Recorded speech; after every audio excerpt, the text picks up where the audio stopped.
Bonjour à tous, je suis Alessandro Gasso de Autodesk et je vous souhaite la bienvenue à cette première, à cette nouvelle présentation sur les fonctionnalités de base de Fusion 360. Euh, Cette présentation, ça fait partie d'une série de présentations que je fais chaque semaine, normalement le jeudi à 10 heures, mais je vous préviens déjà, la semaine prochaine, je pense, jeudi, c'est un jour férié en France, en Suisse. Alors, on va faire une exception.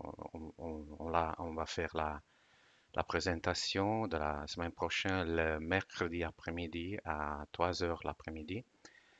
De toute façon, toutes les présentations sont enregistrées et disponibles sur la chaîne YouTube de Fusion 360. Euh, cette série de présentations, le but c'est de présenter, comme j'ai dit, les fonctionnalités de base du logiciel afin que vous puissiez les utiliser plus efficacement, le plus rapidement possible. Euh, je vous invite pendant la présentation si vous avez des questions, vous pouvez utiliser la chat à côté pour ma collègue Eve va essayer de répondre à votre question. Si on a le temps à la fin, je vais essayer aussi de répondre à quelques questions. Euh, et si en revanche vous regardez l'enregistrement de la présentation, ou même après la présentation, si vous avez des questions, vous pouvez euh, utiliser les commentaires euh, en bas de la présentation pour, voilà, pour envoyer votre question. Je vais essayer de répondre à toutes les questions. Vous pouvez aussi utiliser voilà, les commentaires ou la chat pour, euh, si vous avez des requêtes à faire, soit euh, sur les arguments à aborder dans les prochaines semaines, euh, soit des autres types de requêtes. Euh, voilà, et aujourd'hui, on va aborder le sujet des assemblages, comment on va gérer les composants dans les assemblages, mais et surtout comment les lier, mais d'une façon que va me permettre après, si je veux simuler le mouvement des composants, comme je peux le faire, voilà, en appliquant les liaisons entre les composants. Voilà. Alors on va commencer, mais voilà. Avant de commencer, euh, je voulais, voilà, j'ai parlé du fait que vous pouvez envoyer des requêtes dans les commentaires, par exemple des enregistrements précédents, des présentations précédentes. Une des requêtes, euh, ça a été par exemple, de regrouper toutes ces présentations dans une playlist et aussi d'écrire le mot français. Comme ça, c'est plus simple de, voilà, de le chercher dans la chaîne de YouTube. Et ça, c'est fait, en fait, si vous allez euh, à la page de la chaîne de YouTube, euh, j'ai créé une playlist, voilà, aussi là, contenu en français. Et là, vous trouvez toutes les présentations que je fais jusqu'à présent et bien sûr les autres que je vais faire. Euh, J'espère que vous m'entendez. Euh, si vous me faites signe, parce que dans la chat, quelqu'un, il me dit qu'il y a un problème avec le son. Voilà. Je pense que c'est OK, merci. Euh, alors ça, c'est une chose que je voulais vous montrer. Voilà, c'était une requête que vous m'avez fait. Une autre chose que j'aimerais commenter, alors je pense que si vous avez un système d'exploitation en français, si vous avez fait la mise à jour mardi, euh, peut-être vous avez eu une surprise parce que euh, la- l'environnement conception, vous avez euh, déjà l'interface utilisateur en français. La chose intéressante, c'est que ça, c'était pas prévu. Peut-être si vous avez déjà utilisé ça, peut-être vous avez déjà remarqué qu'il y a encore des problèmes avec voilà, des traductions. Euh, En fait, comme je dis, ça c'était pas prévu. Euh, et c'est pas la version finale que j'espère va sortir avec la mise à jour du mois de juin. Euh, mais si vous voulez, euh, si vous êtes patient avec voilà, des petits problèmes de traduction, vous pouvez bien sûr l'utiliser si ça vous arrange. Mais euh, voilà, la version finale, ça va sortir, euh, ça devrait sortir le mois de juin. Une petite astuce, c'est que si vous, pour quelque raison, vous avez changé la langue et vous avez mis l'anglais et maintenant vous aimeriez revenir sur le français, en fait, vous n'allez pas retrouver l'option ici dans les préférences parce que voilà, c'est pas une version finale.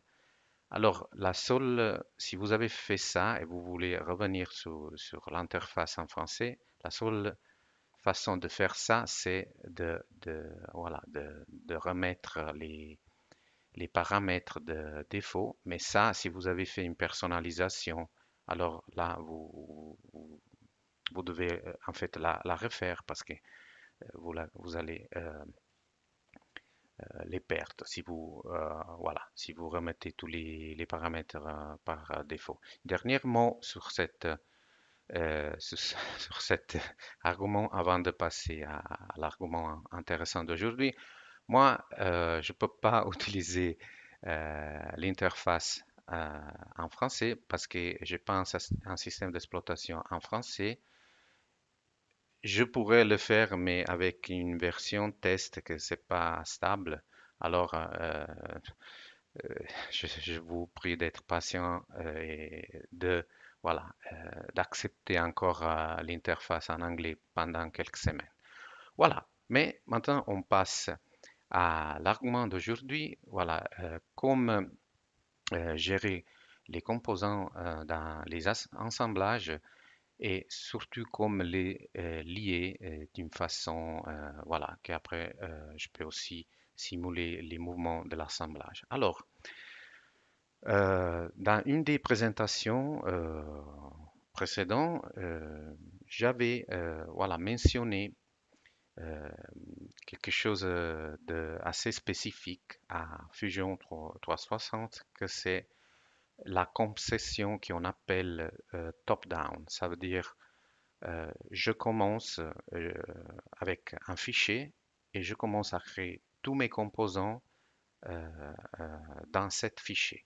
Alors, je crée mes composants, mes sous-assemblages, mais c'est tout inter à un seul fichier. Et ça, c'est assez spécifique pour Fusion parce que normalement, avec des logiciels traditionnels, euh, on, on utilise plutôt la, voilà, la conception qu'on appelle bottom-up. Ça veut dire euh, je modélise mes pièces séparément et après je vais les insérer dans un fichier d'assemblage. Ça, c'est aussi possible euh, de le faire avec Fusion, comme je vais vous montrer dans quelques instants, dans un instant. Mais je vais juste vous rappeler la façon qu'on appelle top-down.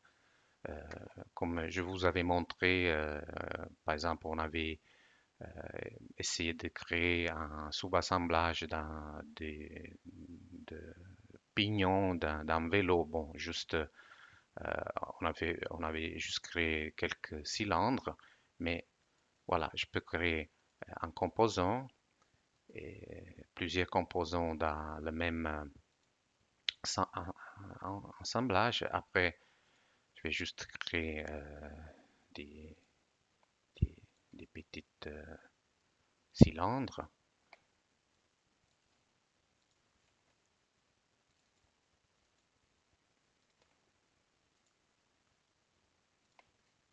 Voilà, je pense vous rappeler.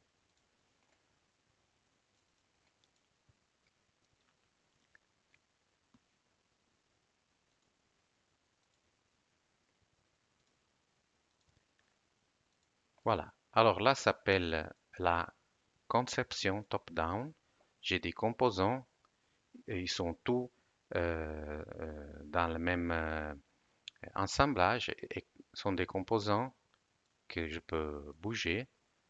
Mais normalement, quand j'utilise la conception top-down, en fait, je modélise les composants déjà dans la position correcte euh, que normalement ils doivent avoir dans l'assemblage.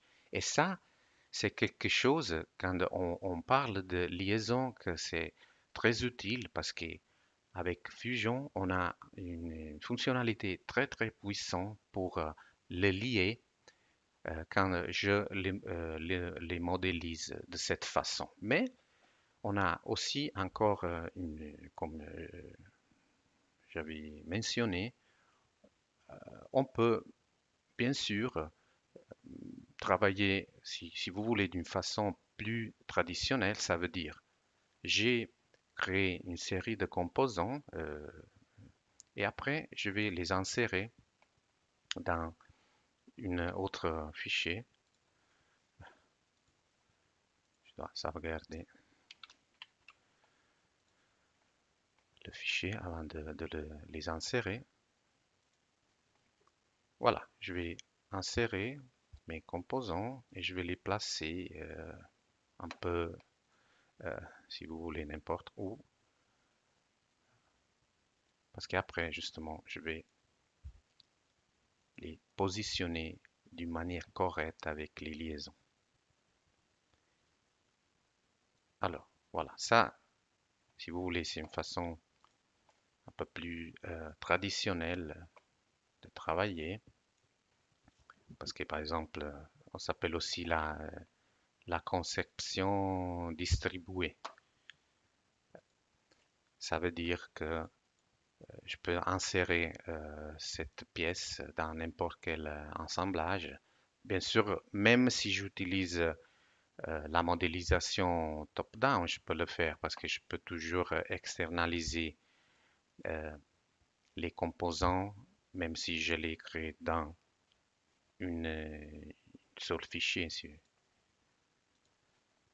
Alors là, j'ai besoin de deux de cette pièce. Alors, je vais juste faire un copier-coller. Et voilà, j'ai deux de la même pièce. Et après, j'ai la dernière pièce que je vais insérer.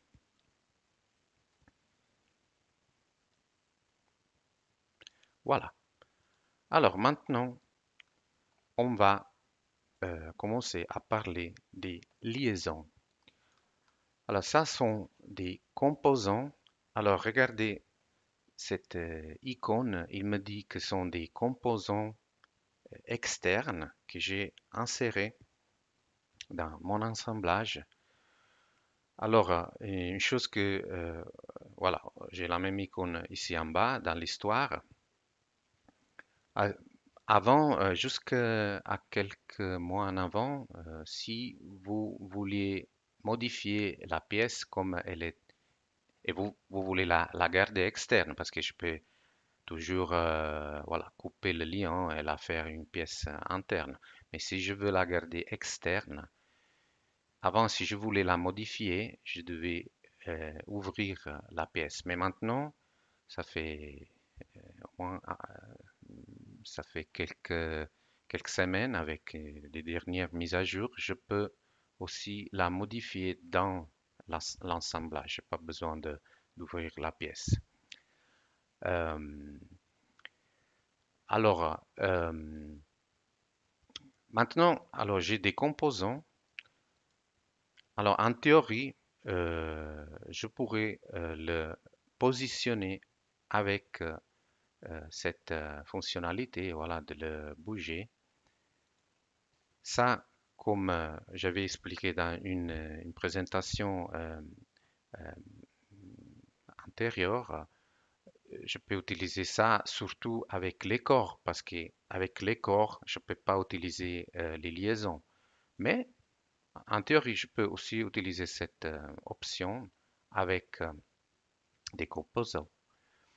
Et par exemple, si j'utilise cette option d'un point, alors d'abord, je sélectionne euh, le composant que je vais bouger, c'est là. Et après, par exemple, je sélectionne ce point et je le mets ici. Alors, en théorie, ça va. Ça, c'est où je voulais mettre le composant. Mais en réalité, ils sont pas liés. Ils sont encore libres de bouger. Euh, pour, en fait, pour le lier d'une manière efficace, alors je dois utiliser les liaisons. Alors, les liaisons sont des fonctionnalités aussi assez spécifiques de Fusion 360. Et je vais vous expliquer pourquoi. Alors, normalement, dans des logiciels euh, traditionnels, on a des contraintes. Alors, par exemple, si je veux euh, appliquer des contraintes entre ces deux composants et positionner ce composant comme j'ai fait tout à l'heure avec la fonctionnalité de bouger le composant, alors je dois appliquer plusieurs contraintes normalement. Et je vous explique pourquoi. Parce que normalement, un compte, alors cet composant, il est euh, libre de bouger dans les trois directions X, Y et Z et aussi de tourner autour des trois axes. Alors on dit que le composant il a 6 degrés de liberté. Avec les contraintes, à chaque fois que j'applique un contraint, en fait, je élimine une ou quelquefois deux euh, degrés de liberté. Alors par exemple, si je vais positionner ce composant où je l'avais mis avant, alors par exemple, je mets un contrant entre cette face et cette face, et je le mets plus ou moins comme ça. Alors là, j'ai éliminé un degré de liberté, mais le composant, il peut encore tourner, les trois axes, bouger de cette façon. Alors, je dois encore appliquer des autres contrôles pour les, le- voilà, pour éliminer encore des autres degrés de liberté. Et alors, pour faire une opération que c'est assez simple, je dois appliquer, comme je dis, plusieurs contrôle. Les liaisons, ils travaillent d'une manière complètement différente. Ça veut dire que pour les liaisons, ce composant, il n'a aucun degré de liberté. Quand j'applique la liaison, en fait, je vais libérer que le degré de liberté que j'ai besoin pour le positionner et éventuellement pour le faire bouger. Alors je vais répéter. Avec les liaisons, je pars d'un concept que j'ai pas de degré de liberté. J'applique, j'applique la liaison et après, ça dépend du type de liaison, je vais libérer 0, 1, 2, 3 degrés de liberté. Alors, je peux le positionner dans un son avec une seule opération. Alors, là, on va regarder un peu les types de liaisons qu'on a. Alors, bien sûr, on a une liaison rigide où je vais libérer aucun degré de liberté. Là, voilà, pour la rotation, je vais libérer que un degré de liberté. Comme ça, le composant il est libre de tourner autour d'un axe. Euh, en- Après, j'ai le plan où je vais libérer en fait 2 degrés de liberté pour le faire bouger sur le plan, voilà, et aussi un degré de liberté pour le faire tourner autour d'un axe. Après, j'ai cette liaison, on appelle cylindrique. Ça veut dire qu'il peut tourner et il peut bouger dans une seule direction. Alors, je vais libérer 2 degrés de liberté. Après, j'ai cette, si vous voulez, une goupille qui bouge dans une fente. Euh, et alors, ça veut dire que j'ai aussi 2 degrés de liberté que je vais libérer pour le faire tourner et pour le faire bouger dans une seule direction. Ça aussi, je le fais glisser euh, avec cette liaison. Alors, je vais libérer qu'un degré de liberté pour le faire glisser dans cette direction. Et après, j'ai, si vous voulez, la liaison bille où il peut euh, tourner autour des trois axes. Alors, ça veut dire 3 degrés de liberté, mais il peut pas, si vous voulez, il peut pas, j'ai pas de la translation. Voilà. Mais là, on va le regarder comme ça marche en pratique. Alors, on commence. Alors, je vais faire la même opération que je fais avant, mais avec, voilà, la liaison. Alors là, je dois définir l'origine de la liaison pour le premier composant et l'origine de la liaison pour le deuxième composant. Et ça, c'est voilà, une origine simple. Des fois, j'ai besoin de définir l'origine au milieu de 2 faces. Des fois, je peux aussi avoir besoin de définir l'origine à l'intersection de 2 arêtes, par exemple.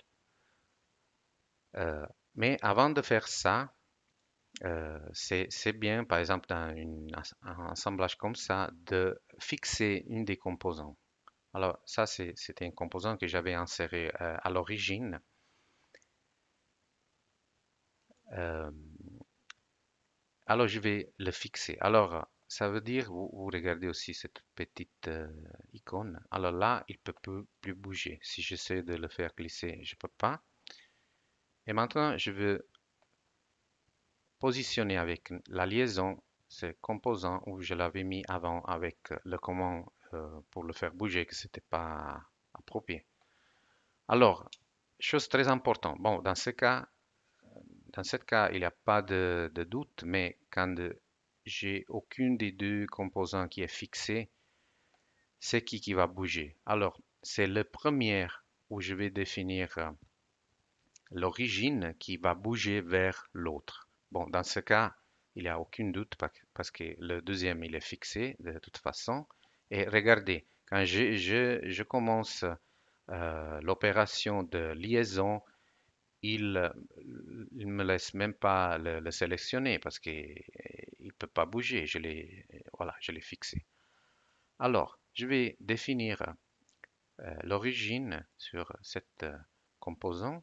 Et comme maintenant il est visible parce que, comme j'ai dit, le deuxième il va pas bouger et il peut pas bouger. Alors maintenant je peux le sélectionner et je sélectionne 7 points. Et là, je vais appliquer une liaison rigide. Alors je vais libérer aucun degré de liberté, comme je viens d'expliquer. Alors ça, c'est OK. Et là, si j'essaie de le faire, de le bouger, de le faire glisser, je peux pas parce que ce composant, il est fixé et ça, il est lié d'une manière rigide euh, sur ce composant. Et comme vous venez de voir, avec une seule opération, j'ai mis le composant où je voulais. Mais si je, et ça, c'est possible avec les liaisons. Avec les contraintes traditionnelles, j'aurais dû faire au moins deux, trois opérations pour faire ça. Voilà. Alors maintenant, on va bouger ce composant, on veut le mettre dans cette composant. Alors, on refait l'opération de liaison avec le bouton droit. Si vous vous rappelez, Fusion, il me propose les opérations que je peux utiliser dans cette situation. Et là, je vais voilà, sélectionner l'origine au milieu de cet arrêt. La deuxième origine de cette liaison, c'est aussi le milieu d'un arrêt qui est caché. Mais là, j'ai pas besoin de tourner. Si vous vous rappelez, j'ai pas besoin de tourner le modèle. Je dois juste presser le bouton gauche de la souris et il me propose euh, plusieurs options, même les cacher. Alors, je sélectionne l'arrêt et je vais aussi mettre la deuxième origine au milieu. Mais là, d'abord, le composant, c'est de l'autre côté. Alors, je vais le tourner de cette façon. Et aussi, je vais le mettre dans la bonne position, là, avec une rotation de 90 degrés. Voilà. Mais là, il me propose la dernière liaison que j'ai utilisée, que ça veut dire c'est la rigide. Mais dans ce cas, je vais que cette composant, il va glisser dans l'autre composant. Alors, je vais ici et je vais définir si vous voulez, cette liaison comme si c'était un curseur, si vous voulez. Alors, ce que je fais, je veux libérer un degré de liberté pour le faire glisser. Voilà. Et là, il me donne aussi un aperçu. Voilà. Je peux aussi le faire bouger comme ça. Voilà. Et on continue. Alors maintenant, on doit mettre ces deux composants avec un filetage ici dans ces deux parties cylindriques. Alors on commence avec la première. Alors encore une liaison. Alors c'est ce composant que je veux bouger. Alors je vais placer la première origine au centre de cet arrêt circulaire. Je ne sais pas si vous arrivez à voir qu'il me propose, voilà, le centre. Et là, Alors là, il faut faire attention parce que là, j'ai un congé. Alors, je dois faire attention à sélectionner le bon arrêt. Et voilà. Alors, encore, il me propose la dernière liaison, que c'était la liaison pour du curseur. Mais dans ce cas-là, je veux encore une liaison rigide. Alors, je vais libérer aucune degré de liberté. Voilà. Et je vais faire la même chose avec, voilà, avec l'autre composant. Alors, je sélectionne cet arrêt. Il me propose le centre. Mais maintenant, je vais faire un erreur exprès. Je vais sélectionner pas la bonne arrêt. Voilà. Alors là, bien sûr, si je me aperçu du problème, je peux revenir en arrière. Mais si, par exemple, on, on a fait déjà plusieurs opérations, alors revenir en arrière, ça va, c'est pas, c'est pas génial. Il n'y a aucun souci parce qu'en fait, quand je commence à appliquer les liaisons, là, Fusion, il me crée un répertoire avec tous les liaisons. J'ai les liaisons aussi ici dans l'histoire. Alors, je dois juste euh, sélectionner la liaison et la modifier. Alors là, on avait dit que la deuxième origine, elle n'était pas au bon endroit. Alors, je vais je vais sélectionner le- l'arrêt correct. Mais là, il me met l'autre composant de l'autre côté. Il n'y a pas de souci. Je peux en fait, le tourner. Et voilà. Alors maintenant, on va essayer de faire la même chose avec cette pièce. Alors, très rapidement, on sélectionne ça. On sélectionne le bon arrêt. Voilà, c'est tout bon. Bon, pas vraiment, parce que si on tourne un peu, il y a un problème. En fait, le problème, c'est que cette pièce, c'est évidemment plus long que cette partie de cette pièce-là. Bon, alors, je fais quoi? Alors, dans ce cas, quand je vais définir l'origine euh, sur le premier composant, je peux sélectionner cette partie cette cylindrique. Et là, il me propose, vous voyez, aussi un point à l'intérieur, au milieu du cylindre. Et je le sélectionne. Et je peux faire la même chose de l'autre côté. Alors là, regardez, si j'essaye d'aller en bas pour sélectionner euh, l'autre point, le point au milieu que je veux sélectionner, quand je passe la souris sur cette face, il s'accroche sur cette face. Je ne peux pas le sélectionner. Alors là, l'astuce, c'est d'utiliser la touche contrôle dans le clavier. Une fois que j'ai passé le souris sur la partie euh, cylindrique, euh, parce que comme ça, il s'accroche pas quand je passe sur la face. Alors là, je sélectionne au milieu du cylindre et c'est tout bon. Voilà. Alors maintenant, je vais positionner la roue dentée ici. Alors ça, c'est aussi assez simple. Alors je vais sélectionner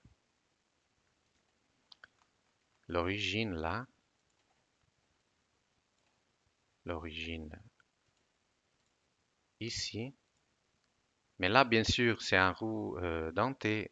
Je ne veux pas que ce soit rigide. Je veux que, que Je veux qu'elle tourne. Alors je vais libérer dans ce cas le degré de liberté pour la faire tourner.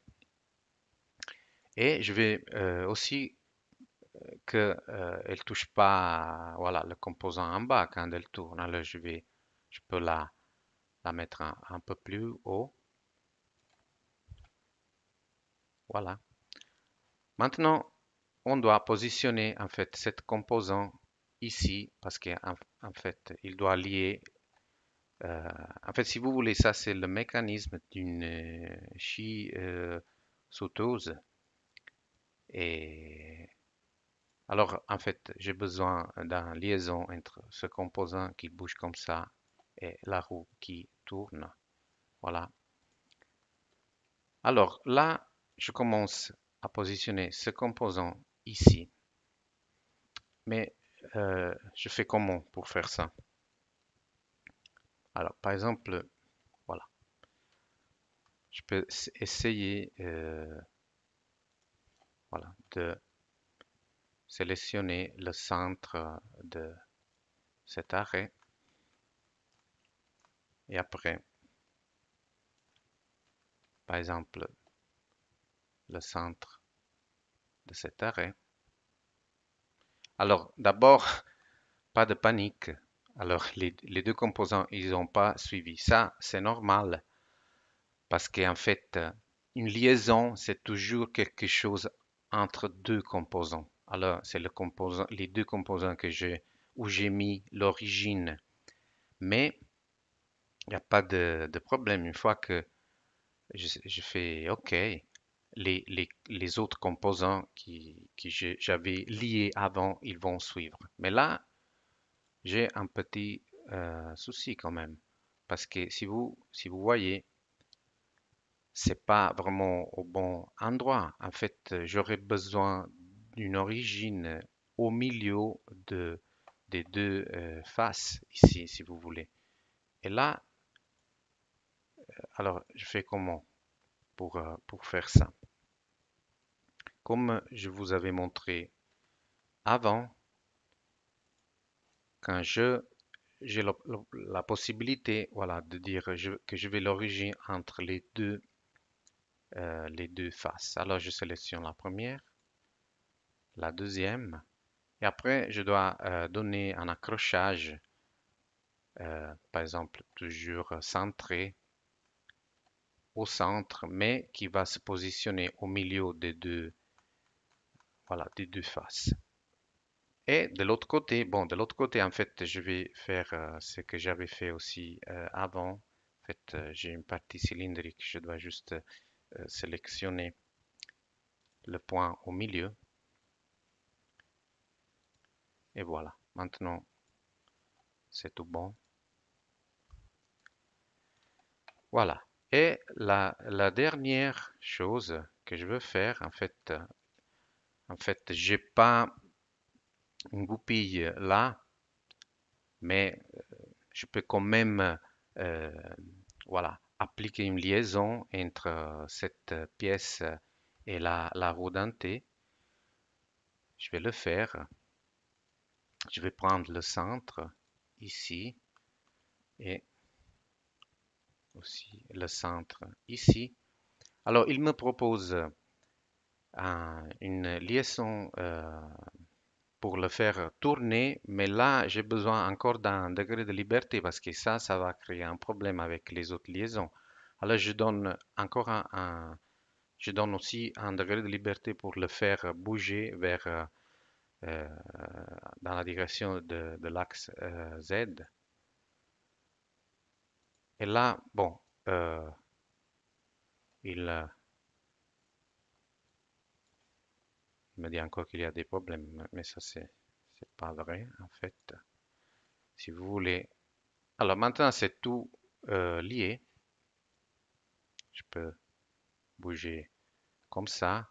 Je peux aussi, par exemple, euh, le bouger comme ça. Et vous voyez le mécanisme voilà, de la scie.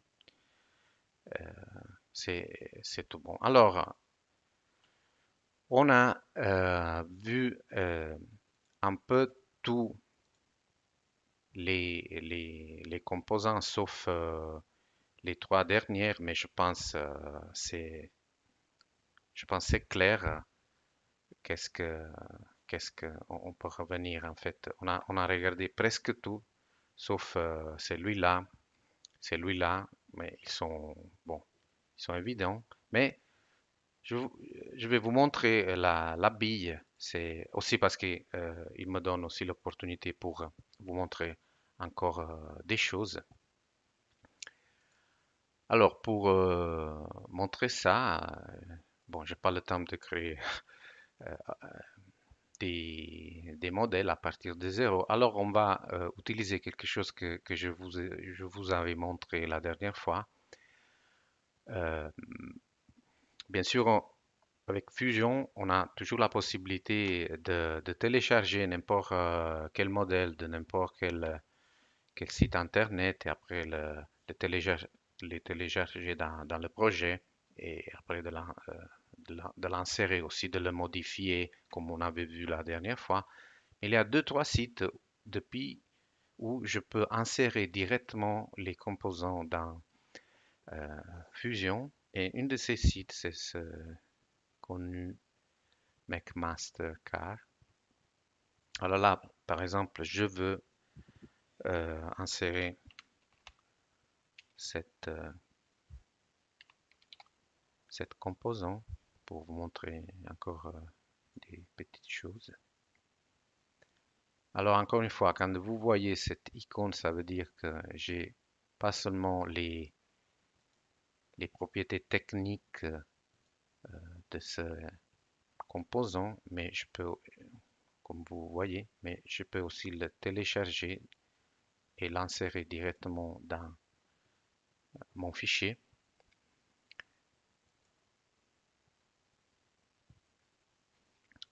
Voilà.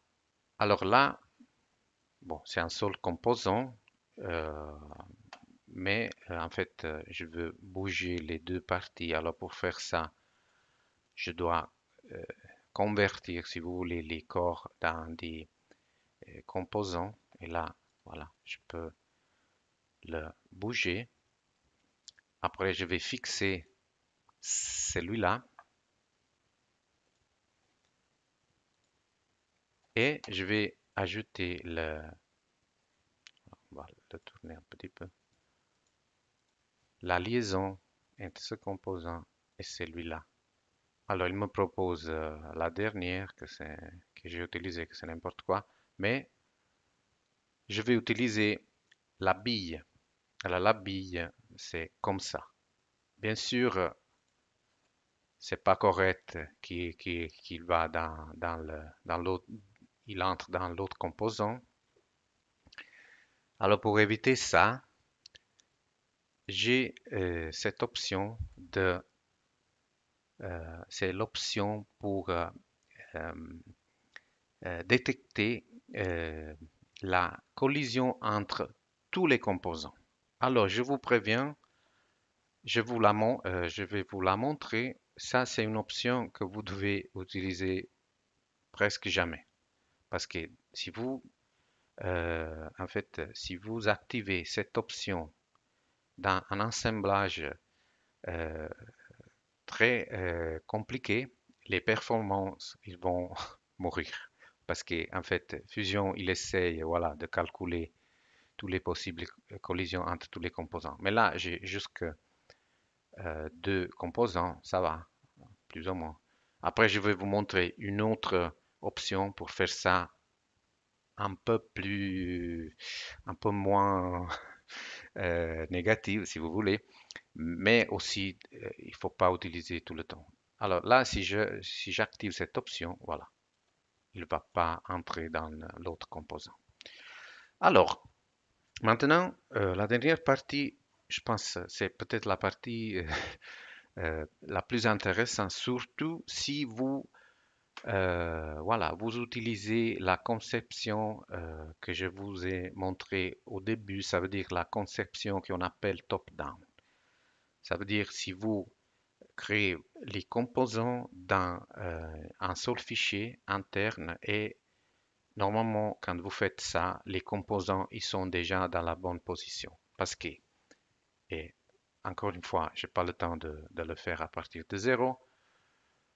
Alors aussi dans ce cas, on va euh, utiliser un composant, on va insérer un composant de cette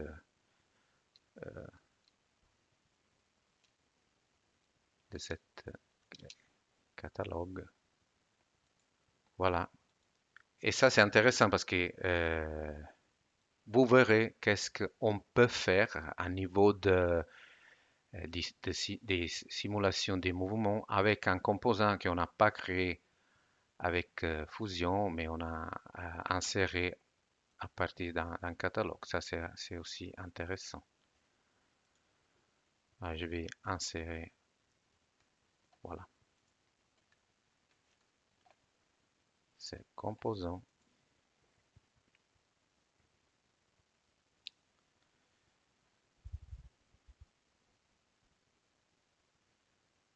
Oui, voilà. Oui, dans la chat, c'est l'option pour brûler le PC, c'est juste. Alors, là, on va insérer ce composant. Là, pour l'instant, c'est qu'un composant, mais pour vous montrer ce que je dois vous montrer, je dois convertir tous ces corps dans des composants. Et là, ce sont tous des corps que je peux bouger, mais je ne vais pas bouger parce que justement, je vais vous montrer une chose, j'espère, très très intéressante. Alors, on fait semblant qu'on a créé ça euh, euh, à partir de zéro avec Fusion, avec la conception top-down, ça veut dire tous les composants dans un seul fichier et déjà dans la position correcte. Mais maintenant, je vais appliquer les liaisons. Et j'ai pas besoin de, si vous voulez, de galérer un peu comme j'ai fait avant, parce qu'ils sont déjà dans la bonne position. Alors, j'ai cette fonctionnalité, je sais pas encore bien comment ça va être traduit en français, mais cette fonctionnalité, en fait, elle va, si vous voulez, créer la liaison à partir de la position présente des composants. Alors, d'abord, je vais fixer le premier composant et après, je vais dire que je vais une liaison, que c'est pas la bille, mais c'est la révolution entre ce composant et ce composant. Et je dois juste sélectionner euh, une référence pour donner la direction de l'axe pour la rotation. Et je peux sélectionner presque n'importe quel arrêt ici. Et là, il me montre l'aperçu. Voilà. Et je peux... euh, alors,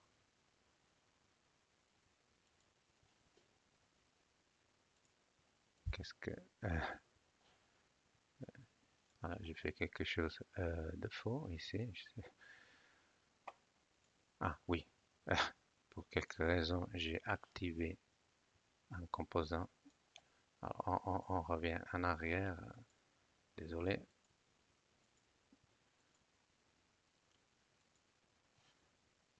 Voilà. Je voulais juste le fixer. Voilà. Maintenant, ça, désolé.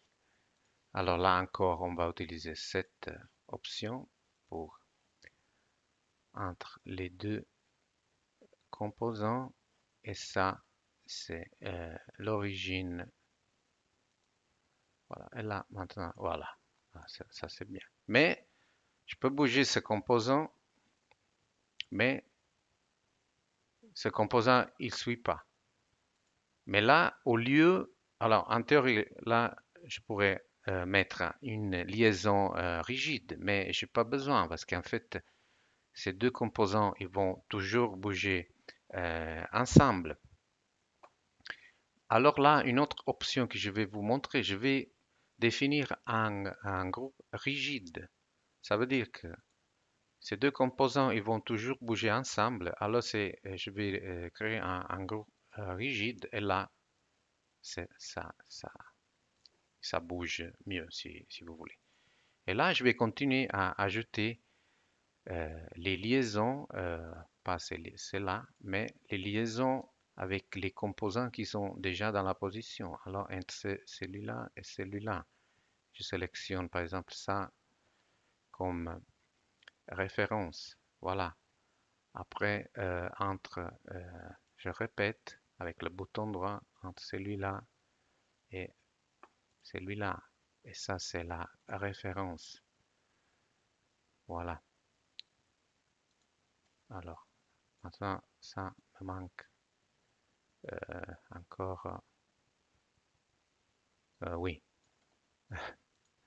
je fais la même chose entre celle-là et celle-là. Je vais donner une référence. Et voilà. Alors, c'est bon. Alors maintenant, on a cette partie de l'assemblage. Là, sont encore tous des pièces ils sont pas liées, mais dans ce cas aussi, sont toutes des pièces qui vont bouger ensemble. Alors, j'ai pas besoin de créer des liaisons. Je vais aussi le définir comme un groupe rigide.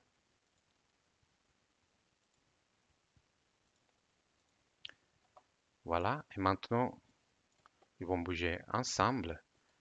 Et aussi dans ce cas, je peux ajouter une liaison, mais toujours partant de la position présente des composants. Là, ça va pas être une révolution, mais un curseur, si vous voulez, entre celui-là et celui-là. Et ça, c'est la référence. Voilà. Alors, comme on avait vu avant, c'est juste un composant qui va bouger, le composant que j'ai sélectionné pour la liaison. Mais après, c'est tous les composants qui suivent. Mais en fait, il n'y a pas de sens que cette partie, elle bouge comme ça. Alors, je fais quoi pour éviter ça? Alors, ça c'est cette liaison. Je vais donner des limites pour cette liaison. Je vais donner un minimum et un maximum pour bouger. Alors, par exemple, le minimum, c'est ici. Et le maximum, par exemple, c'est ici. Alors, quand je fais ça, après, si j'essaie de le bouger, il va s'arrêter où j'ai mis des limites.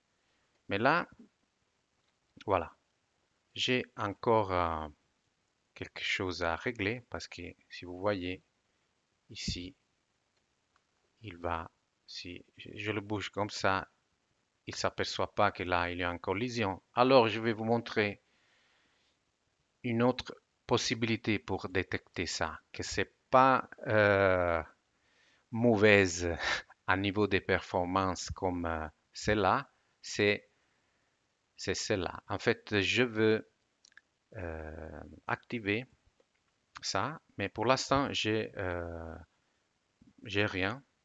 Je dois, par exemple, ajouter les composants que je veux, que je pense qu'ils puissent avoir des collisions et pas, voilà. Alors la différence, c'est qu'avec cela, je vais contrôler tous les composants. Avec cela, je vais contrôler que les composants que je vais sélectionner. Alors dans ce cas, celui-là et celui-là. Et maintenant, si j'essaie de bouger, il va s'arrêter là. Mais et de l'autre côté, aussi je dois changer quelque chose parce que ce composant ne peut pas aller dans celui-là. Alors là, je vais définir une autre couple, si vous voulez. Alors, celui-là et celui-là. Et maintenant, ça bouge correctement. Mais, bon, je fais, peut-être j'ai oublié de faire quelque chose, mais plus ou moins, ça bouge, si vous voulez, correctement. Alors,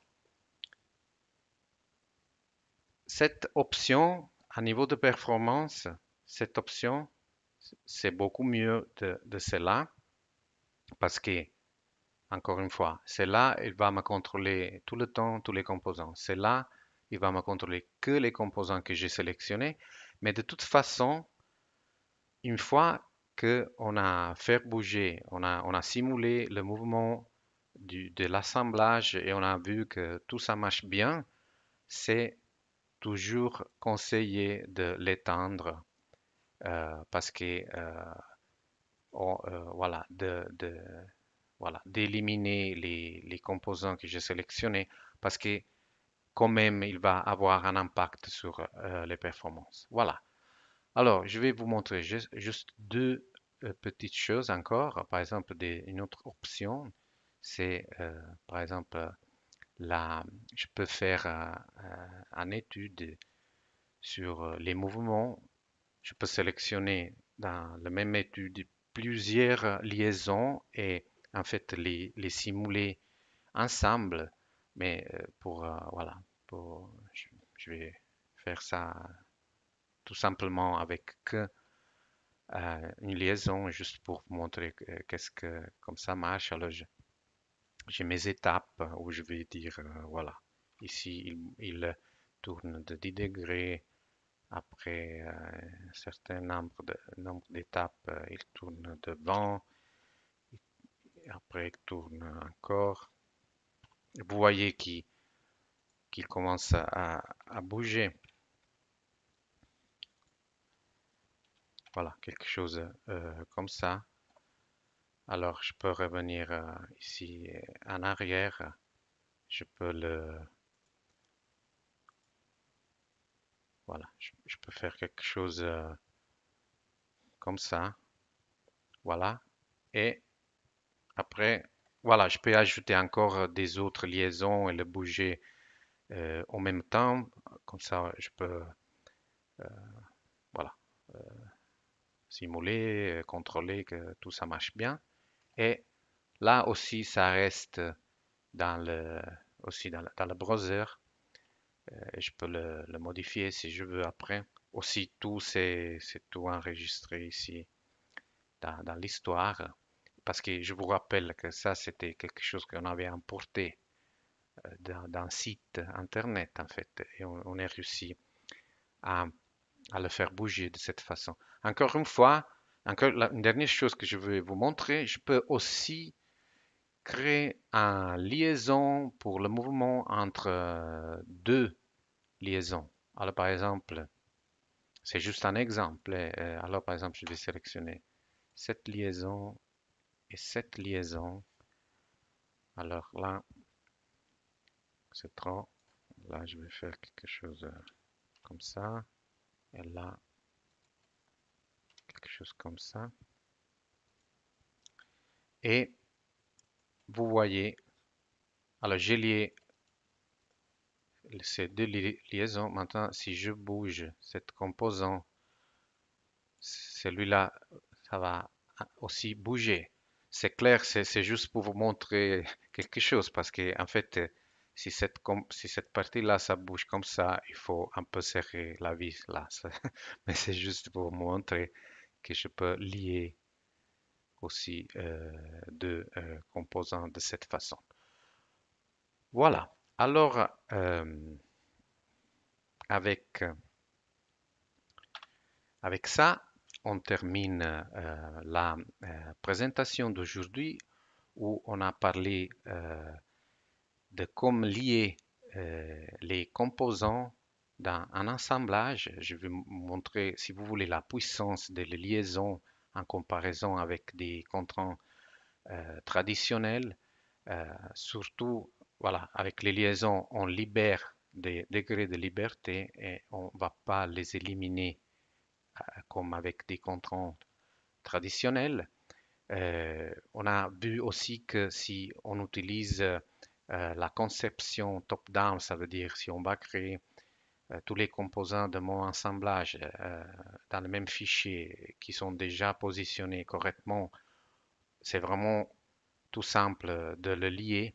Euh, j'ai montré aussi encore des autres options et je vous rappelle encore une fois, si vous utilisez les collisions, là, faut l'étendre à un certain moment une fois que vous avez vérifié que tout ça marche bien. Sinon, ça peut avoir euh, voilà, un impact très négatif sur, sur les performances. Alors, j'ai vu, il avait des questions. Et,